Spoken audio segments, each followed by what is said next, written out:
कहने में विश्वास रखता हूँ वो आंकड़ों के साथ कहने में विश्वास रखता हूँ, और अगर मैं गलत कह रहा हूँ तो आप लोग मुझे जो है वो करेक्ट कर सकते हैं। मैं आपसे आपके माध्यम से प्रदेश के लोगों से प्रश्न पूछना चाहता हूँ, क्या ये सत्य नहीं है कि आज प्रदेश में बेरोजगारी चरम सीमा पर है?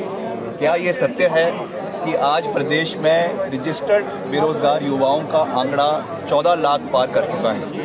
और क्या ये सत्य है कि पिछले 2 साल में प्रदेश सरकार द्वारा मात्र 28,000 नौकरियां जो है वो सरकार के अंदर अनुबंध कर्मचारी या आउटसोर्स या डायरेक्ट एम्प्लॉयमेंट के माध्यम से सरकार के अंदर दी गई? ये सब सत्य है जो विधानसभा के अंदर सरकार के आंकड़े जो है वो हमारे प्रश्न के ऊपर पेश किए गए। और उस परिस्थिति में इन्वेस्टर मीट की बात की जाती है, उसमें कोई पैसा नहीं आता है। 80,000 करोड़ रुपए का इन्वेस्टर मीट जो है धर्मशाला में घोषित किया जाता है आज से 4 साल पहले, जो अब कम होकर 10,000 करोड़ तक सीमित रह गया है। वो निवेश भी अभी तक प्रदेश में आया नहीं है। उसमें कितनी नौकरियां आई हैं? मैं आपके माध्यम से ये ओपन चैलेंज सरकार को देता हूँ, सरकार के नुमाइंदों को देता हूँ कि वो हमको बताएं, एक वाइट पेपर जो है वो विधानसभा के अंदर ले करे कि कितनी नौकरियां जो है वो इन्वेस्टर्स मीट में प्रदेश सरकार के माध्यम से इन्वेस्टर्स मीट में दी गई।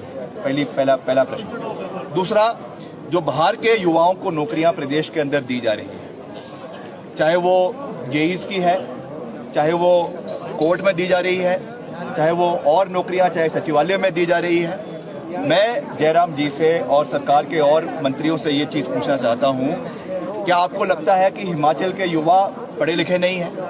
क्या आपको लगता है कि सचिवालय में जो अभी नौकरियाँ चाहे फ्राश की है, माली की है, पियोन की है, उसमें पोस्ट ग्रेजुएट और पीएचडी करने वाले युवा जो है वो मजबूर होकर जो है वो आपके